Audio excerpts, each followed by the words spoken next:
During the late 70s and early 80s, this guy, Mr. Dirk Benedict, was one of my favorite actors on television. And yet by the time the 90s had rolled around, he just seemed to have completely disappeared.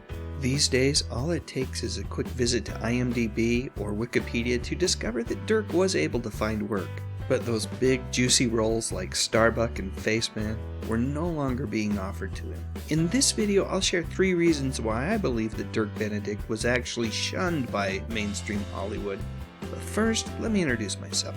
Hi folks, my name is Dave Sundstrom, and I like to think of myself as something of a pop culture historian, especially when it comes to music, movies, and television. Simply put, I love talking about this stuff. So with that said, let's get rolling. Now, I know that Dirk had roles both in TV and in movies prior to Battlestar Galactica. But for me, when this show hit the airwaves, well, I became an instant fan.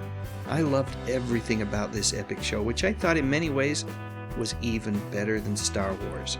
A ragtag fleet of human survivors looking for a planet inhabited by the lost 13th tribe. And could that 13th tribe be Earth? Only time would tell. Quick sidebar to say that I just absolutely loved the amazing Frank Frazetta artwork that was used to promote the first few episodes. Let's just pause for a moment and take it all in. Back then, you rarely saw this kind of stuff in TV Guide.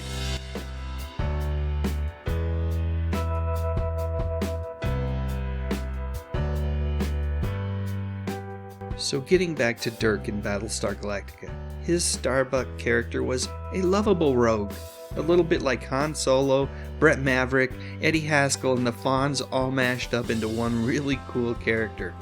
And the way that Dirk brought this person to life, well, like I said, I was a fan. One more quick sidebar, as it was Dirk whose appearance in the final episode of Galactica in 1980 somehow managed to erase much of the trauma that spin-off series had caused a young 14-year-old Dave Sundstrom, who had high hopes that the TV series would be something more than a kid's show with regurgitated special effects from the original Battlestar Galactica. Anyway, enough of the sidebars.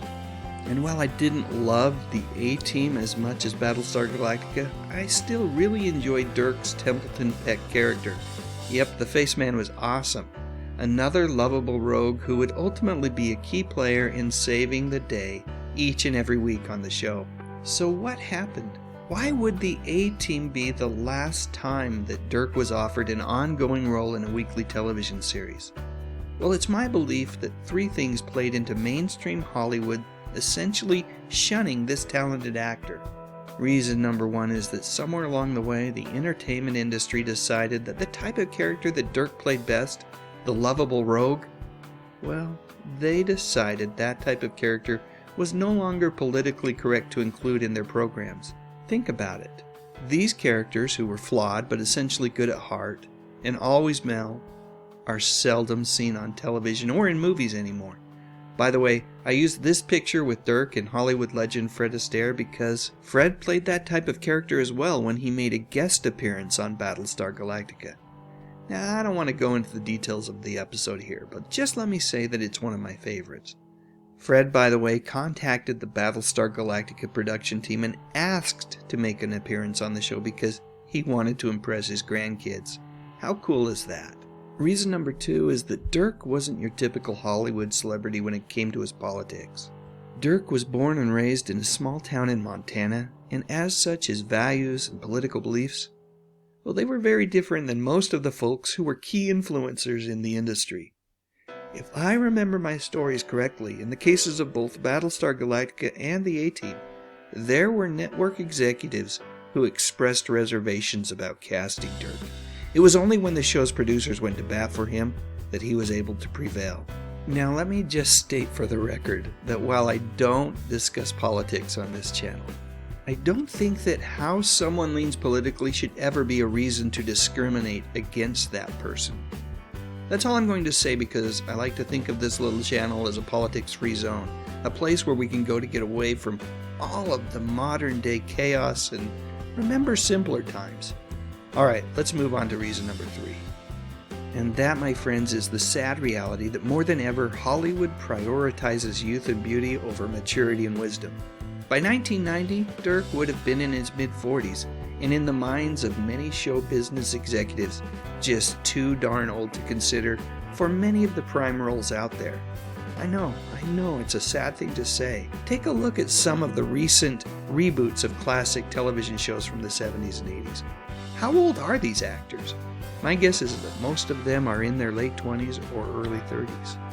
Not too long ago, I did a video on TV great Gene Rayburn, who for more than a decade hosted a wonderful game show called Match Game.